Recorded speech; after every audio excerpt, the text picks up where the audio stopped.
Welcome to the 10th Children's Book Award. It certainly has been an unprecedented one. However, the current situation has given us the opportunity to hold our first virtual ceremony, which we hope will enable more children and the parents to attend, in quotation marks. Unfortunately, due to the closure of the schools, it wasn't possible to hold any of this year's planned author visits with the participating schools. But I'm delighted to say that this certainly doesn't seem to have dampened the enthusiasm of the students for getting involved in the award and talking about the shortlisted books. The teachers at the 10 champion schools have done a fantastic job at continuing their pupils' involvement in the award, despite all the challenges of teaching remotely. Much of the work featured in the ceremony has been created and submitted by the pupils studying from home. The other work was produced in schools prior to their closure, which the teachers have kindly managed to share for inclusion. The 5 shortlisted authors, despite being unable to have their traditional author visits to the schools, have been great at getting involved in the award remotely, discussing the shortlist on social media and submitting videos for inclusion in the ceremony. 3 of the library Chatterbooks groups, children's readings groups of course, took part in the award too, and some of their work is also featured in the ceremony. A very well done and a big thank you from me to everyone involved for all their hard work. So thank you for joining with me and us here today. Although life is a little bit different at the moment, we can all still enjoy the wonder of reading. And as my favourite author, Dr. Seuss, said, you can find magic wherever you look. Sit back and relax. All you need is a book. Thank you.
Favourite is The Boy Who Lived with Dragons because it was funny, exciting, and it had lots of good parts.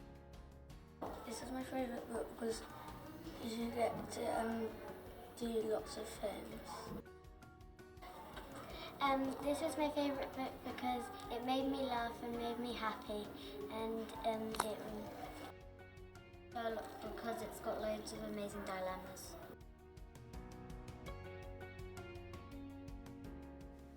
Hello everyone, I am Alex Merwin and I'm going to talk to you a little bit about Hotel Flamingo, which I've written and illustrated. Now Hotel Flamingo is a book that's really dear and close to my heart because the idea for it came about when I saw my youngest daughter, who was 3 at the time, and she had all of her cuddly toys arranged in her room like she was giving them a lesson at school. And they were all set out in a line and row, and there was a whiteboard in front, and she was teaching them stuff. And I thought, this is a really lovely idea of a girl that is looking after the animals, basically teaching them. And then she would be putting them to bed, and caring for them. I thought it was a great way to give a child some sort of agency, put them in control of their world, because it must be quite rubbish being a kid and always being told what to do by your parents. So to have a character that can be young but also in charge of a hotel seemed really positive and good, and also a hotel for animals meant that I could get lots of crazy animals, all with different characteristics, into the storylines and make it lots of fun. So yeah, Hotel Flamingo is very silly, but it's also, I think, a lot of fun. And also it has a lot of ideas in it. I love the idea of having lots of animals trying to get along. I mean, how, you know, in the real world animals would eat each other, but in this world, you know, everyone is welcome, so Anna has to find a way of catering for different animals with different needs in the same place, while and keeping everyone safe and happy. Quite a problem, but I think that's quite a fun problem to have. And with her team of T-Bear, Madame the Pig, and Lemmy, Miss Fragranti, the Flamingo, she sort of is able to get everyone working together, and as a whole, the hotel really succeeds. So yeah, I hope you like the book. Thanks ever so much for listening.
Barker here, author of Pickle Witch and Jack. I want to say thank you so much for shortlisting this book for the Surrey Children's Book Award. I'm so pleased about it, and so is Timu. And I thought what I'd do is I'd try and show you a little bit what it's like where I live, because the garden really did inspire Pickle Witch and Jack. Come on. So it's getting a bit dark here at this bit at the end of the garden, which is a really wild bit here at the end of the garden. Like this sort of well over there. I particularly like this bit because it really is very wild. I have to be careful not to fall over, because it goes all the way up here and all the way over here, and nobody comes here, and it'd make a really good place for a den. Oh, down we go. And then there's this weird pond bit. Stabby, squishy, spiky, as Pickle Witch would say. So this tree is very, very old, I think, and it looks like a dead tree, but it isn't dead because it supports lots and lots of life. Did you know that a tree is more productive when it's dead than when it's alive in terms of wildlife and the things that live in it? Now, here we are. This is a hollow bit of tree, and I never really get to see in it because there's a big hole, and it's too deep for me to see, so I'm going to hold this up, see if you can see in it, and then you'll have to tell me what it's like in there. There, can you see anything? It's a great big hole. There. Did you see anything good? Oh, hang on, chickens, you're not supposed to be in there. You need to go to bed. It's time to go to bed. You can get up in the morning and lay an egg. Off you go. Go to bed. No, I said you have to go to bed. But you haven't. You just got out of bed and come up here. Oh, naughty, naughty, naughty chicken.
Hello, Surrey Children's Book Awards. I am Barry Hutchison, author of Night of the Living Ted, one of the books shortlisted for the 2020 awards. First of all, I should say, don't worry, your ears are not broken. I am Scottish. I am supposed to sound like this. As I said, I'm Barry Hutchison, author of Night of the Living Ted, which is illustrated by the fantastic Lee Cosgrove. I was lucky enough, while Lee was drawing the pictures, to see those kind of early drafts that he does as author. You get to see some of the stuff the illustrator's working on before it makes it to the book, and the illustrations always really made me laugh, and I really felt they brought the book to life. There are 3 books in the series at the moment: Night of the Living Ted, Revenge of the Living Ted,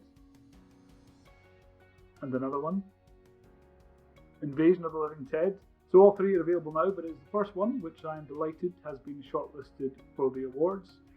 I've read all the books on the shortlist this year actually, and I'm really proud to be in such amazing company. All the books are brilliant. I think all deserve to win, and I will be happy for whichever author wins today, unless it's not me, in which case I will be furious. No, not really. I will be genuinely happy for whichever author wins. All the books are fantastic, as I say, and I really hope that you guys enjoyed reading them.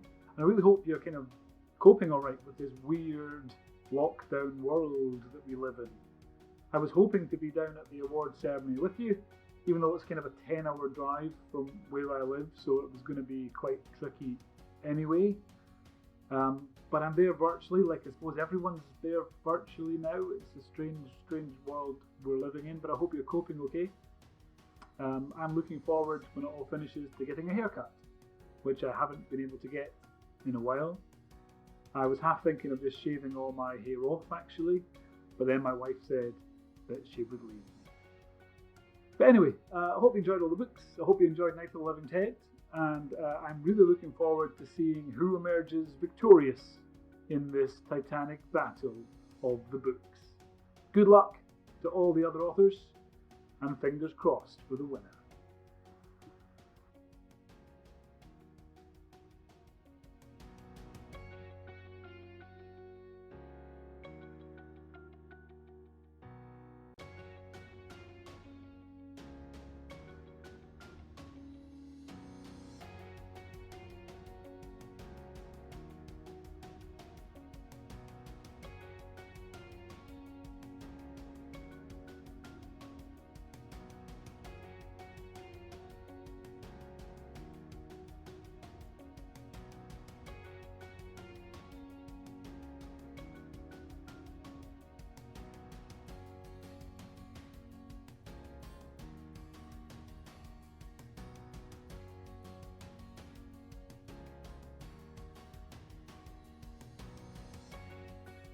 Hello, my name's Andy Sheppard and I'm the author of the Boy Who Grew Dragon series, and I'm absolutely delighted that the second book in the series, The Boy Who Lived with Dragons, has been shortlisted for the Surrey Children's Book Awards. So thank you so much. I'm absolutely thrilled, and the dragons have been roaring their delight ever since we heard. I'm really sorry that we can't be there with you to celebrate the awards, but I hope you've had lots of fun reading all the fantastic books on the shortlist. So my story is all about a little boy called Thomas who discovers a secret, and that secret is that not all dragons come from eggs. Some of them grow on trees, a very special tree called a dragon fruit tree. And Thomas finds one of these dragon fruit trees at the bottom of his granddad's garden, in amongst all the brambles and the nettles. And when he takes it home, a little dragon called Flicker pops out of the fruit, and Thomas soon finds what it's like to live with a dragon. And in this story, he's not the only one to be living with a dragon, because all his friends have grown dragons as well. And they find that living with dragons is not all fun and games, especially when you're dealing with exploding dragon poo. And some dragons are a lot more trouble than others. So in this book, we have some supersized trouble from this dragon here, and this is one of the fabulous illustrations that have been done by Sarah Ogilvie, who's done all these wonderful covers as well. Now I wonder if you could grow a dragon, what your dragon would be like, what they would look like, and what it would be like to live with them, and actually whether they would have any special powers. So in the next book, in The Boy Who Flew with Dragons, Thomas discovers that Flicker has a very special power that he never knew about. And if you read this story, you might be able to guess what that is. I hope you have lots of fun growing your own dragons, and also maybe even growing a story about your own dragon. Anyway, I hope you have lots of fantastic reading adventures, and thank you again. It's absolutely wonderful to be on this shortlist. Thank you. Bye.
Right, I think we're on. Okay, hello everybody. My name is Sam Hearn, and the reason I'm making this video is, actually, I can get some help with that. Detective Harriet, can you come and help me, please? Come in. Thank you, Detective Harriet. Now then, hello again everybody. The reason I'm making this video is because I am the author and illustrator of this book here, Sherlock Holmes, Sherlock and the Baker Street Curse, which is book 2 of my scholastic book set called Baker Street Academy. Now, I'm making this video because I wanted to say a ginormous big thank you to all the children involved in the Surrey Libraries Children's Book Awards, and as well as the people involved in Surrey Libraries, because you've been fantastic.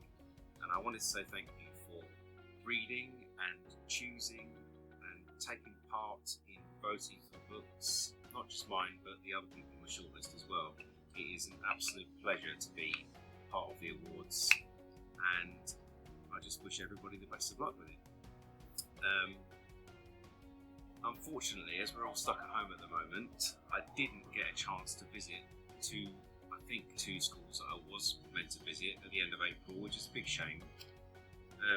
Hopefully, once we're through all of this, I'll be able to come and see some of you again, and we'll do some drawing and talking about books and, you know, detectives or other things you like about my book, or even just books in general, because we all know that reading is a great way to pass the time. Now, I tried to have a think about a couple of questions that you might ask me if I were to come and see you. I had a bit of help with this. So, okay, so I've got 3 questions here which I wrote out for myself after suggestions.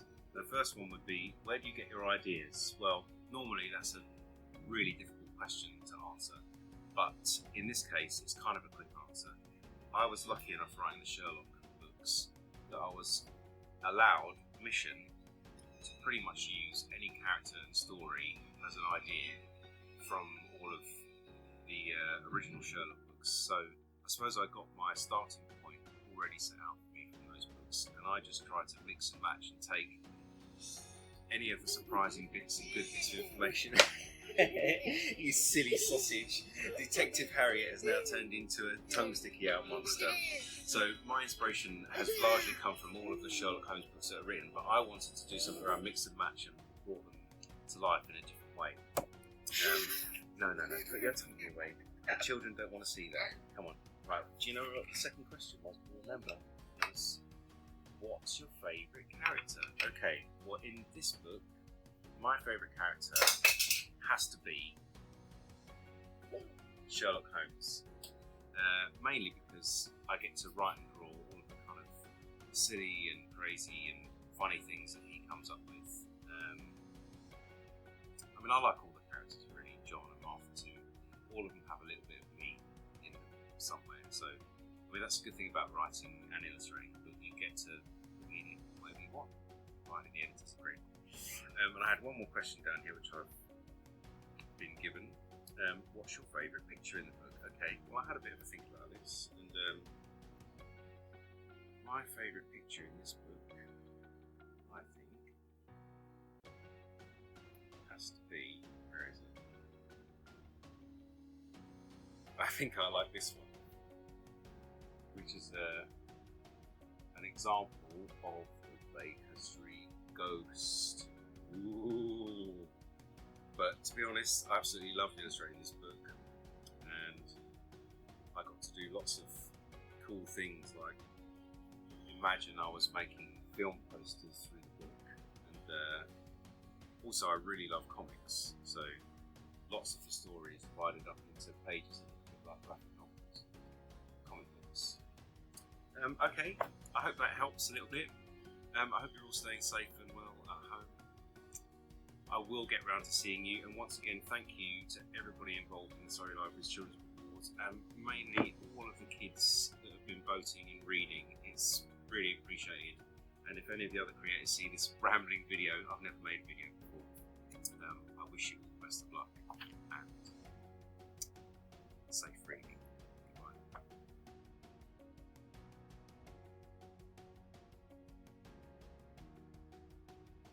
My name is Tony Samuels, I'm Chairman of Surrey County Council, and it's my honour and privilege to announce that the winner of the Surrey Libraries Children's Book Award 2020 is...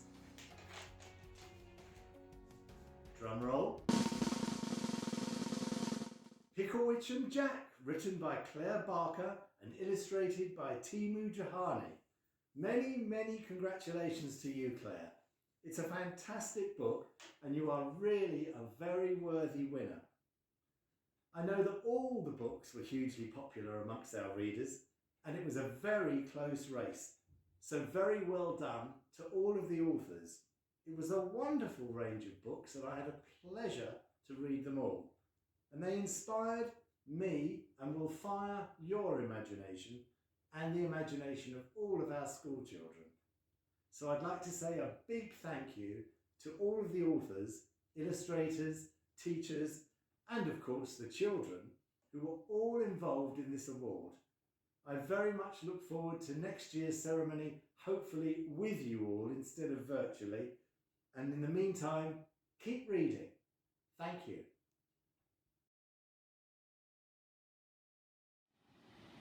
Hello, Claire Barker here. I'm speaking to you from my garden on Picklewitch's insistence that I speak to you outside in the wind, not inside like Boxy in my house full of fandangling trumpery. So here I am.